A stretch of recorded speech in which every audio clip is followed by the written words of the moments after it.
नमस्कार, IND impact में आपका स्वागत है। मैं हूं मनोज सैनी। कहीं पे निगाहें, कहीं पे निशाना। जासूसी कांड के बाद अब पूरी राजनीति मध्य प्रदेश पर आकर सिमट गई है। जिस तरह से पूरा मसला गरमाया पेगासस हैकिंग विवाद के बाद, जासूसी का जाल जो दिखाई दे रहा है, उसमें कौन कौन शामिल होंगे, किसने हैकिंग कराई, कौन वो व्यक्ति है जो जासूसी कराना चाहता है, ऐसे तमाम तरह के मुद्दे हैं। लेकिन सियासत में इसने भूचाल ला दिया और दिल्ली की से चली सियासत मध्य प्रदेश तक आ पहुंची है। मुख्यमंत्री शिवराज सिंह चौहान जब मीडिया से वाकिफ हुए तो उनके निशाने पर थे दिग्विजय सिंह। बल्कि उन्होंने यहां तक कह दिया कि सरकार को गिराने का काम, कमलनाथ को किसी ने गिराने का काम किया तो वो दिग्विजय सिंह है। और किसके पास से दस्तावेज, कौन जुटा रहा था सबूत, तो सीधे तौर पर उन्होंने निशाना दिग्विजय सिंह पर साधा। लेकिन बात यही नहीं रुकी, इससे आगे कहीं निकल गए बीडी शर्मा। उन्होंने तो सीधे तौर पर हमला बोल दिया है और यह कह दिया कि कमलनाथ जी बताएं कि कौन कौन से सबूत छिपा कर रखे हैं। बात चाहे हनी मनी की हो और ऐसे तमाम तरह की बातें उन्होंने अपने ट्वीट के जरिए कह दी है।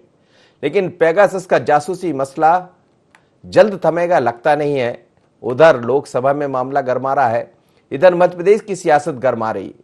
दोनों, मध्य प्रदेश की बात करें या छत्तीसगढ़ की, दोनों जगह कांग्रेस इस मूड में है कि इस बहाने से भारतीय जनता पार्टी को, सरकार को निशाना बनाया जाए। और यही काम सरकारें कर रही है, वो भी कर रही है। देखिएगा बीडी शर्मा का ट्वीट जो आपको दिखाई दे रहा था, उन्होंने सीधे तौर पर कमलनाथ पर हमला बोला है।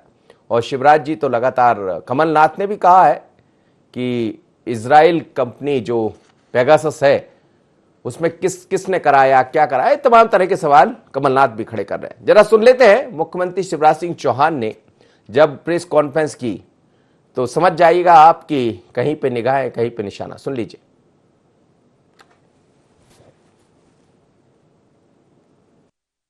मध्य प्रदेश में भी कमलनाथ जी को निपटाने का काम कौन ने किया? श्रीमान दिग्विजय सिंह जी ने। एक एक पल की जानकारी रखते थे और पीछे से सरकार भी खुद ही चलाते थे। चलिए, तो आपने सुना क्या कह रहे हैं शिवराज जी। उन्होंने कहा कि कमलनाथ जी को निपटाने का काम किसने किया? दिग्विजय सिंह ने। और यह भी कह दिया कि सबूत कौन जुटा रहा था? दिग्विजय सिंह। पर जैसे ये मामला सामने आया है तो कांग्रेस ने भी सवाल खड़े किए हैं। उन्होंने मोदी जी को निशाने पर ले लिया। सज्जन वर्मा को सुन लीजिए, पूर्व कैबिनेट मंत्री कांग्रेस के, सुनिएगा क्या कह रहे हैं। देश का प्रधान तानाशाह हो, उस तानाशाह को हमेशा एक डर और भय व्याप्त होता है। आप इतिहास उठा के देख लो किसी भी देश का, जहाँ तानाशाह प्रवृत्ति के लोग राज करते हैं, उनके पीछे भय। तो नरेंद्र मोदी साहब भयग्रस्त हैं खुद के दल से और विपक्ष से। वर्तमान हालत इस देश के बेहद खराब हैं। तो इतना पैसा लगता है इस जासूसी में, और इजराइल की वो संस्था, उससे अरबों अरब रुपया देना पड़ा है मोदी को। अब आप बोलेंगे कि मोदी पे कैसे आरोप लगा रहे हो? भैया, इतने सारे राजनेताओं के नाम ओपन हुए कि इनकी बीजेपी के भी तमाम नाम ओपन हुए, जिनसे कहीं ना कहीं उनको खतरा था या जो भी था।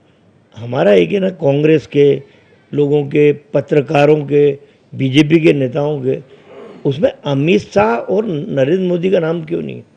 यदि ये कहें कि हम नहीं करा रहे हैं तो अमित शाह और नरेंद्र मोदी का तो पहले ही इनमें नाम आना था। तो नरेंद्र मोदी के इशारे पे ये इतनी बड़ी घटना इस देश के साथ, जो निजता का अधिकार है, उसका हनन नरेंद्र मोदी साहब ने किया है। मुख्यमंत्री शिवराज सिंह चौहान को, जिन्होंने सीधा हमला बोला है दिग्विजय सिंह को, निशाने पर कमलनाथ भी रहे, दिग्विजय भी रहे। और कमलनाथ के निशाने पर सरकार है, मध्य प्रदेश की सरकार है। उधर बीडी शर्मा के निशाने पर कमलनाथ है। अब सवाल यही है कि दिल्ली से चली सियासत मध्य प्रदेश में क्या कुछ नया करने वाली। इसीलिए हम कह रहे हैं, कहीं पे निगाहें, कहीं पे निशाना। मेरे साथ इस वक्त जितेंद्र मिश्रा जुड़ रहे हैं, प्रवक्ता कांग्रेस के हैं। चेतन सिंह भारतीय जनता पार्टी के वरिष्ठ नेता हैं, वो भी जुड़ेंगे। और पवन देवलिया वरिष्ठ पत्रकार है। आप सभी मेहमानों का बहुत स्वागत है। पवन जी, ये जो दिखाई दे रहा है मसला, क्या आपको लग रहा है कि दिल्ली से चलकर पूरा मध्य प्रदेश में आकर सिमट गया है? शिवराज जी ने निशाना दिग्विजय सिंह को बनाया, दूसरी तरफ कांग्रेस भी अलग अलग प्रेस कॉन्फ्रेंस के जरिए सरकार को घेरने की तैयारी में है। कमलनाथ भी बात कर सकते हैं मीडिया से, दिग्विजय सिंह भी कर सकते हैं, उधर छत्तीसगढ़ से भी बात करने की तैयारी है। तो क्या ये माना जाए कि कहीं पे निगाह है, कहीं पे निशाना? निश्चित रूप से मुझे जो लग रहा है, कांग्रेस की जो अंदरूनी जो लड़ाई है, क्योंकि नेतृत्व मध्य प्रदेश में कांग्रेस का जो है वो कमलनाथ जी करते हैं, और आश्चर्यजनक बात यह है कि हर कहना चाहिए मुद्दे पर दिग्विजय सिंह का ऐसे सक्रिय होना अपने आप में कांग्रेस के जो संगठन है उस पर सवाल खड़े करता है। तो निश्चित रूप से दिग्विजय सिंह मध्य प्रदेश की राजनीति में, कहना चाहिए कांग्रेस की राजनीति में हावी होना चाहते हैं, ऐसा दिख रहा है, क्योंकि वो हर बाल को अपने फ्रंट फुट पे खेलते हैं, जो भी सत्ता पक्ष की ओर से आरोप प्रत्यारोप आते हैं। और ये जो मुद्दा है, इस पे अभी जो बात चल रही थी, निश्चित रूप से बड़ा मुद्दा है, क्योंकि अगर फोन टेपिंग या इस तरह के मामले आते हैं तो निश्चित रूप से पुरानी परतें भी खुलेंगी और आरोप प्रत्यारोप में जो है पक्ष भी और सत्ता पक्ष भी, दोनों विपक्ष भी, दोनों इसकी लपेटे में आएंगे। तो मुझे लगता है कि दिग्विजय सिंह जी जो जिस तरह की बयानबाजी कर रहे हैं, या कहना चाहिए आजकल में कमलनाथ जी भी बात करने वाले हैं, तो कोई लाइन कांग्रेस की तरफ मिली हो, ऐसा कहीं दूर दूर तक नहीं दिखाई देता। लेकिन लाइन तो सरकार की तरफ से भी दिखाई दे रही है, मध्य प्रदेश सरकार की तरफ से। आप देखिए, शिवराज जी ने जब मीडिया से बात की तो उन्होंने भी निशाना दिग्विजय सिंह को ही बनाया। देखिए क्या होता है कि मध्य प्रदेश में जब देखते हैं कि कमलनाथ मजबूत स्थिति में है, तो सरकार दिग्विजय सिंह पर आरोप प्रत्यारोप कहना चाहिए, या दिग्विजय सिंह को हाइट देने की कोशिश करती है। तो मध्य प्रदेश की राजनीति में भाजपा हमेशा एक कहना चाहिए सक्रिय भूमिका में रहती है इस तरह के आरोप प्रत्यारोपों का जवाब देने में। और हमें लगता है कि ये संगठन स्तर पर इसका काम होना चाहिए था। वी.डी. शर्मा ने जवाब दे दिया था सरकार को या मुख्यमंत्री जी को, इस तरह के दिग्विजय सिंह के राजनीतिक हमले का जवाब देने की आवश्यकता नहीं थी। तो मुझे लगता है कि ये सिर्फ काउंटर है कमलनाथ का, क्योंकि जितना दिग्विजय सिंह को हाइट मिलेगी, कमलनाथ जी उतने कमजोर होंगे। चलिए, ये भी एक वही बिल्कुल। जितेंद्र मिश्रा मेरे साथ जुड़े। जितेंद्र मिश्रा जी, मामला जासूसी का है और ये कोई पहली बात नहीं है, ऐसा कहा है शिवराज जी ने भी कहा कि इतिहास भरा पड़ा है कांग्रेस का भी, आप जासूसी को देखेंगे। उन्होंने तो बल्कि कह दिया कि त्रिमूर्ति भवन से लेकर सफदरजंग तक जो भी है वो सब जासूसी कराते रहे और जासूसों के सहारे आगे बढ़ते रहे। पर मध्य प्रदेश में दिग्विजय सिंह पर या फिर वी.डी. शर्मा ने कह दिया कि ये जासूसी का काम तो कमलनाथ भी करते रहे। क्या मायने निकाले इसके? देखिए, अगर वी.डी. शर्मा जी ने ऐसा कहा है तो उन्होंने कहीं ना कहीं इस बात की स्वीकारोक्ति की है कि इस मामले में जासूसी हुई है। ये तथ्य, ये कथन उनका ये साबित करता है कि भारतीय जनता पार्टी ने जो जासूसी कराई है, भारतीय जनता पार्टी सरकार ने जो कृत्य किया है, इसको वी.डी. शर्मा ने मुहर लगा दी। एक चीज। दूसरी चीज, जासूसी की जाती होगी, अपने विरोधियों की जासूसी की जाती, लेकिन ये ऐसा मामला आया है जिसमें अपने सहयोगियों की जासूसी होना, जिसमें अपनी मात्र संस्था आरएसएस के लोगों की जासूसी होना, जिसमें मंत्रिमंडल के सदस्यों की जासूसी होना, विपक्ष की जासूसी कराने की बात तक तो समझ में आती है। लेकिन ये सरकार, अभी आपने देखा सुना, कितनी डरी हुई सरकार है कि अपने सहयोगियों को भी अविश्वास कर रही है। ये इसे भरोसा नहीं है, क्योंकि क्या होता है, जब जब तानाशाह सरकार बनती है, जब जब सरकार तानाशाही पे उतरती है, तो घबराई हुई होती है, डरी हुई होती है। उसे किसी भी मोर्चे पर डर लगता है कि कहीं एक हो गए तो हम गिर सकते हैं। इसलिए कहीं ना कहीं ये सरकार इस तरह की जासूसी कर रही। राज्यसभा देवलिया जी की बात को आगे बढ़ाना चाहता हूँ कि एक बार जब आपका बयान आ गया था, तो उसके बाद शिवराज सिंह जी चौहान ने निश्चित तौर पर कहीं ना कहीं राजनीतिक रोटियां सेकने का या अपने आप को सक्रिय बताने का प्रयास किया है दिग्विजय सिंह जी के ऊपर बयान दे करके, क्योंकि सबसे बड़े पार्टी भारतीय जनता पार्टी में निपटाने में शिवराज सिंह चौहान जी के हाथ है। आप आज देखेंगे तो पता चलेगा आपको। जब विक्रम वर्मा जी पार्टी के अधिकृत प्रत्याशी थे तो उनको निपटाने का काम किसने किया था? अनैतिक रूप से पार्टी के घोषित प्रत्याशी के खिलाफ इन्होंने चुनाव लड़ा और भारतीय जनता पार्टी में विक्रम वर्मा को पराजित किया। आज कैलाश विजयवर्गीय से लेकर नरोत्तम मिश्रा तक क्या हो रहा है, छिपा नहीं है। शिवराज सिंह जी कोई भी दांव आजमाने में पीछे नहीं है। अपने लेकिन बराबर वो के ये कद भी के कह रहे थे नेताओं को। जितेंद्र जी, वो ये भी कह रहे थे कि यदि हम बात करें लाल बहादुर शास्त्री की, पीवी नरसिम्हा राव, सीताराम केसरी, तमाम लोगों की कौन ने कराई, और ये भी कहा कि मनमोहन सिंह के समय हर महीने 9,000 से ज्यादा फोन टेप होते थे। नहीं, देखिए, इस तरह का आरोप जब लगाया जाता है, जब कोई फंसता हुआ दिखता है, तो कौन ने कहा सारे आरोपों की जांच हो गई है, सारे आरोपों में न्यायालय में इनकी जांच की जा चुकी है। रहा सवाल इस नए आरोप की, तो एक जेपीसी की कमेटी बनाने में तकलीफ क्या है इनको? अगर ये सच है कि इन्होंने जासूसी नहीं कराई है, तो जेपीसी की कमेटी डिक्लेयर कर देना चाहिए। जी, चेतन सारी जी, चीजें सामने आ जाएंगी। चेतन जी, कमेटी बना दीजिए, सब दूध का दूध पानी का पानी हो जाए। मनोज जी, आजाद हिंदुस्तान में कौन सी कमेटी का निर्णय पटल पर आया है, मैं आपके माध्यम से भी जानना चाहूंगा।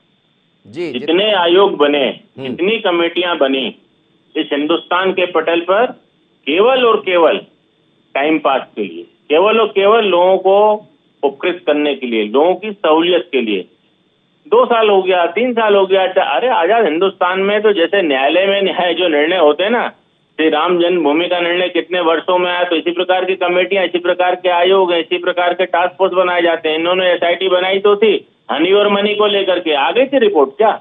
जब आप अपने राजधानी की रिपोर्ट को सार्वजनिक नहीं कर सकते, उसकी पूरी जांच नहीं करा सकते, तो आप देश और विदेश की बात कैसे करते हैं?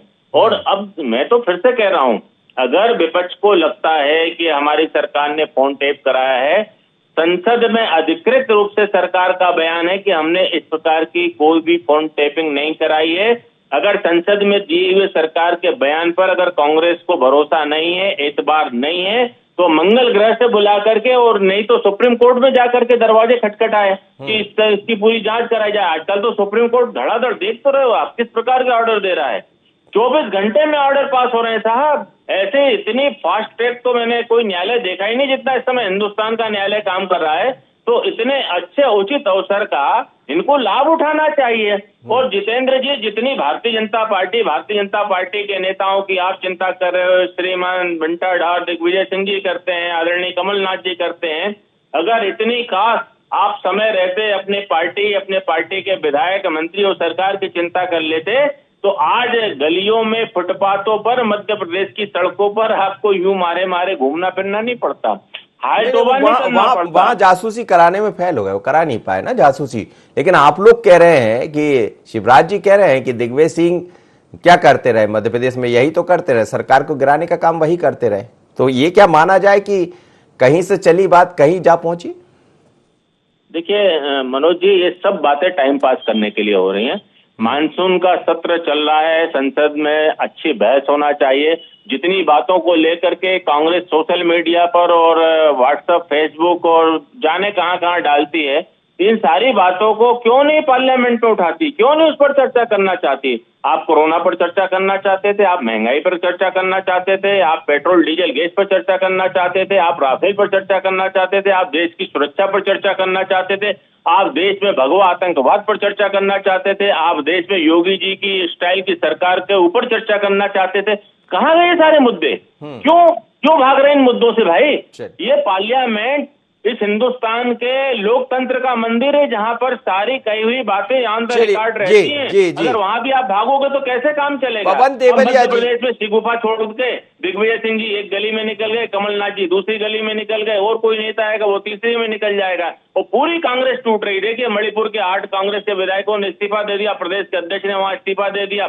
पंजाब में हाय तौबा मची है। पंजाब का समाधान जितने दिनों से कांग्रेस करे, इतने दिनों में तो हिंदुस्तान के साइंटिस्टों ने, वैज्ञानिकों ने, और जो हमारे रिसर्चर हैं, उन्होंने वैक्सीन के नए आविष्कार पैदा कर दिए, नए आविष्कार। जी पवन देवलिया जी, ये जो सियासत है, जैसा हमने कहा कि दिल्ली से चली राजनीति मध्य प्रदेश पर आकर टिक गई है, दोनों एक दूसरे पर आरोप प्रत्यारोप लगा रहे, तो क्या ये माना जाए कि उपचुनाव सामने है, या बाकी 2023 की तरफ भी इस बार कांग्रेस भी थोड़ा सा एक्टिव तो है, पहले जैसी कांग्रेस नहीं दिखाई दे रही है, और इस बात को सरकार भी समझ रही? मनोज जी, आपने एक बहुत अहम पॉइंट पकड़ा है, बिंदु पकड़ा है कि मध्य प्रदेश में उपचुनाव है। भारतीय जनता पार्टी को तब फायदा होता है जब दिग्विजय सिंह राजनीति में सक्रिय होते हैं। मध्य प्रदेश की राजनीति में दिग्विजय सिंह का क्या पता क्या अभिशाप है ऐसा कि जब जब वो सक्रिय होते हैं कांग्रेस को, उनकी सरकार को, उनके संगठन को भारी नुकसान उठाना पड़ता है। और यही कारण है कि मध्य प्रदेश की सरकार और विशेषकर मुख्यमंत्री शिवराज सिंह जी बार बार दिग्विजय सिंह का नाम लेके मध्य प्रदेश की राजनीति में उनका कद बढ़ाना चाहते हैं, उनको सक्रिय करना चाहते हैं और उसका लाभ भारतीय जनता पार्टी को मिलता है। और मैं तो दावे से कह सकता हूं कि भारतीय जनता पार्टी को मध्य प्रदेश में नहीं बल्कि देश में दिग्विजय सिंह के बोलने का, दिग्विजय सिंह की राजनीति करने का फायदा मिलता है और इस मुद्दे को भुनाया जाता है। अंतर्राष्ट्रीय मंचों पर भी दिग्विजय सिंह के द्वारा कही गई बातों को उठाया जाता है और उसको कांग्रेस की बात बताकर। तो निश्चित रूप से ये एक संघ की लाइन भी हो सकती है कि आप दिग्विजय सिंह को जितना ऊपर लाएंगे भारतीय जनता पार्टी को उतना फायदा होगा। जैसा कि पहले आपने देखा कि 2018 का चुनाव कमलनाथ के चेहरे पर लड़ा गया था। निश्चित रूप से 10, 12, 15 सीटों का अंतर था, लेकिन कमलनाथ को स्वीकार किया था मध्य प्रदेश की पब्लिक ने। अब वो बात अलग है कि उनके दल के कुछ नेता किसी अपनी शर्तों के साथ जो नहीं पूरी हुई बाहर चले गए और सरकार गिर गई। तो अभी भी मध्य प्रदेश की कांग्रेस की राजनीति में कमलनाथ एक बड़ा चेहरा है। उनके समकक्ष कांग्रेस में और कोई दूसरा चेहरा नहीं है। अगर कमलनाथ सक्रिय होते हैं तो और कांग्रेस खेमे के जो दूसरे लोग हैं उनको नुकसान होगा, या कहना चाहिए उनकी हाइट कम होगी।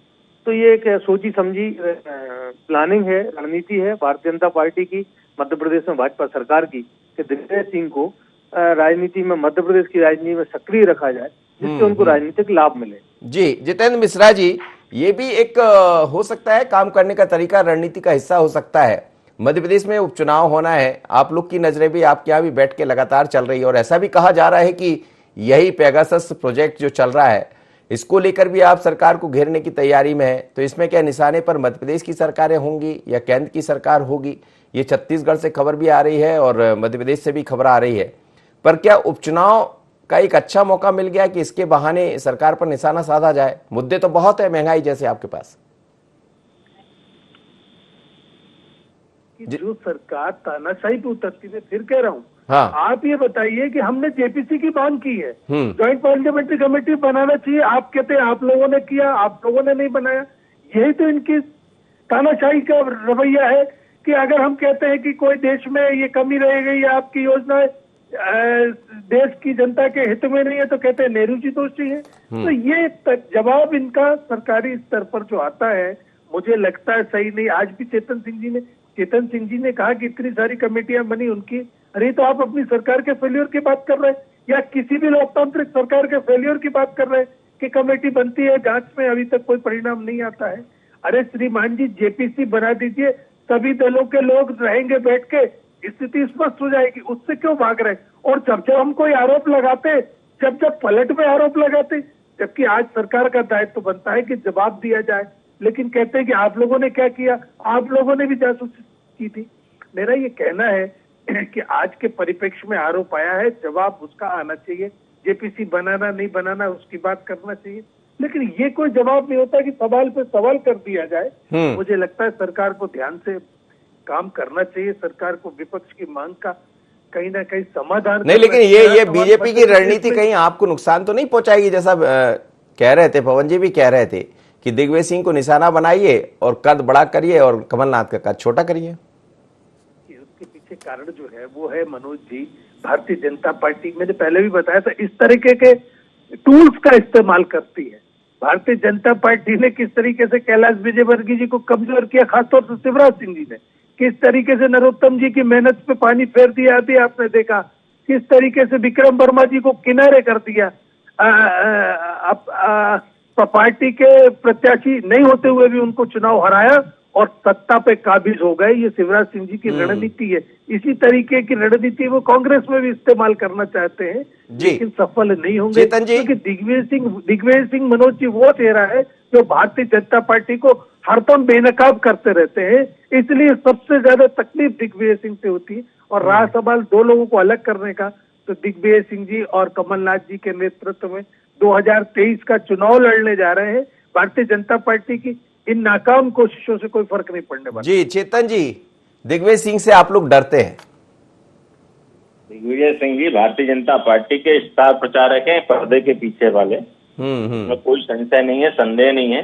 और मेरी बात छोड़िए, केरल की इकाई, महाराष्ट्र की इकाई, उत्तर प्रदेश की इकाई, बिहार की इकाई, दिल्ली की इकाई, राजस्थान की इकाई, सारे जगह के वरिष्ठ नेताओं ने लिखित में श्रीमती सोनिया गांधी जी को चिट्ठी लिखी है, लिखित, कि दिग्विजय सिंह जी के बयानों पर रोक लगाई जाए और इनके बयानों को लेकर के जो हिंदुत्व हमारा वोटर है वो कहीं ना कहीं कांग्रेस से दूर भाग रहा है। भगदड़ मची है साहब, इन जैसे नेताओं के बयानों से ही भगदड़ मची है। और जितनी बात ये कर रहे हैं, काश ये समय रहते ये सारी चिंताएं अपने मध्य प्रदेश और मध्य प्रदेश की सरकार की कर लिए होते तो आज कम से कम ये दुर्गति तो इनकी नहीं हुई होती। अपने घर के बर्तन संभल नहीं रहे, पड़ोसी की चिंता कर रहे हैं, यही तो कांग्रेस में खराबी है साहब। और जहां तक जितेंद्र जी आप कह रहे हो कि जेपीसी बना दो, तो हम टाइम पास कमेटी बनाने के या टाइम पास करने के किसी भी सरकार में, चाहे प्रदेश की हो चाहे देश की हो, मतलब आपको लगता है दल कोई भी हो यदि कमेटी बनेगी तो वो टाइम पास करेगी? मैं तो कह रहा हूँ ना, ऑन द रिकॉर्डेड जितनी भी जेपीसी बनी है आज दिन तक आजाद हिंदुस्तान में, इस पार्लियामेंट में, ये बात सही है। एक भी कमेटी का आप बता दीजिए रिपोर्ट नहीं आई, कमेटी की सिफारिश को माना गया है। मैं समझ जाऊंगा कि नहीं बहुत अच्छी बात है, बहुत अच्छा होता है। और रही बात मध्य प्रदेश में कमलनाथ जी हो, दिग्विजय सिंह जी हो, इनके और भी जितने नेता हों जो समय समय पर कभी बाबा महाकाल के भक्त बन जाते हैं तो कभी कुछ बन जाते हैं, अंदर कुछ रहते हैं बाहर कुछ रहते हैं, ये सारे लोग मध्य प्रदेश में अपनी ताकत लगा लें। भारतीय जनता पार्टी का रथ और रथ का पहिया माननीय शिवराज सिंह चौहान जी के नेतृत्व में और आदरणीय बीडी शर्मा जी के कुशल संगठन के नेतृत्व में जो काम चल रहा है, जो रफ्तार, और उस पर ज्योतिरादित्य की जो ज्योत जाग रही है, वो कांग्रेस को भस्म करने के लिए पर्याप्त है। कांग्रेस अपनी चिंता करे, अपने विचारों की चिंता करे, भारतीय जनता पार्टी अपने विचारों आपको लग रहा है कि ज्योतिरादित्य की ज्योत जाग गई है? चल रही, बिल्कुल। ज्योतिरादित्य की जो ज्योत है वो मध्य प्रदेश में कांग्रेस को भस्म करने का काम कर रही है। और इसीलिए आप देखिए, कांग्रेस का कोई भी नेता बोलता है तो कहीं ना कहीं सबसे पहले एक तीर वहां भी चलता है। तो जहां जहां से दर्द होता है आदमी उसको याद करता है ना, ये याद करते हैं, तब हमको समझ में आ जाता है कि तीर बिल्कुल सटीक निशाने पर बैठा है। और इसीलिए सब कांग्रेस को दर्द है। आप पहले अपने संगठन की बात करिए साहब। बीडी शर्मा जी जैसे भारतीय जनता पार्टी के प्रदेश अध्यक्ष के जो कहां से चल करके आज कहां आए हैं, पूरा जीवन रग रग में समाज बसा है, रग रग में विचार बसा है, उससे आप संघर्ष नहीं कर सकते जी। आप उनसे पल्ले नहीं निकल पाओगे। इसलिए पहले अपने विचारों को आत्मसात करो, पहले भारत के आध्यात्म और सांस्कृतिक विरासत पर बात करना करो। दिग्विजय सिंह नेता तालिबान की बात करते हैं, ऐसा लगता है घोषित रूप से वो प्रवक्ता तालिबान के हो गए। और मैं तो हमेशा मनोज जी दिग्विजय सिंह जी के अच्छे स्वास्थ्य की, अच्छी उम्र की, अच्छी इसी प्रकार के वाणी की भगवान से भी कामना करता हूं कि भगवान उनको सद्बुद्धि बनाए रखे। जी जितेंद्र जी दिग्विजय सिंह की कामना कर रहे हैं। एक छोटी सी प्रतिक्रिया, फिर पवन जी के लूंगा अंतिम प्रतिक्रिया। जितेंद्र मिश्रा जी, चलिए पवन देवलिया जी से अंतिम बात कर लेता हूं। पवन देवलिया जी, ये आप दोनों को सुन रहे हैं, ये तो साफ नजर आ रहा है कि उपचुनाव सामने है और मुझे लगता है जासूसी तो एक बहाना रहेगा पर एक दूसरे पर निशाना चलता रहेगा। देखिए, दिग्विजय सिंह जी की जो अभी जितेंद्र जी कह रहे थे, मुझे लगता है कि ये कांग्रेस के स्टार प्रचारक की जगह भारतीय जनता पार्टी के स्टार प्रचारक ज्यादा हैं।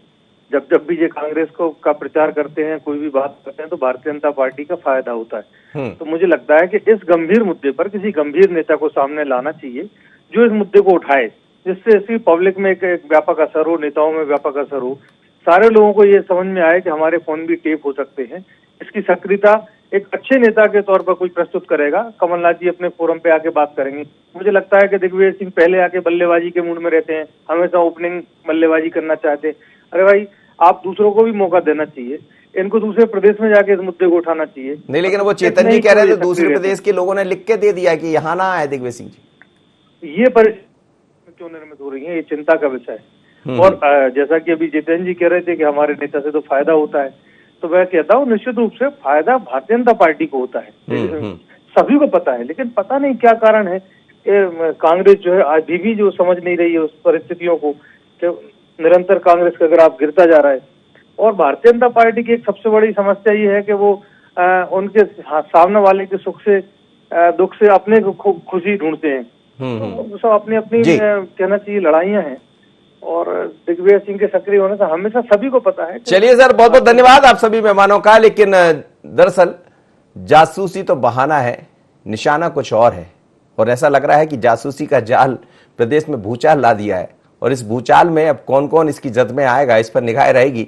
बीजेपी भी यही कर रही है कि किसी तरह कमलनाथ को निशाने पर लिया जाए, दिग्विजय सिंह को निशाने पर लिया जाए, और यदि दिग्विजय सिंह का कद बढ़ता है तो फिर बीजेपी ऐसा मानकर चलती है कि उसका लाभ बीजेपी को मिल जाता। उपचुनाव सामने है, उसके बाद नगरीय निकाय पंचायत के चुनाव होंगे, तो क्या जासूसी के बहाने से आगे का काम आसान हो जाएगा? पर निगाह रहेगी दोनों दलों पर कि कहां तक पहुंचता है जासूसी का जाल और कितना मचता है यहां भूचाल। मुझे दीजिए इजाजत, बने रहिए ND24।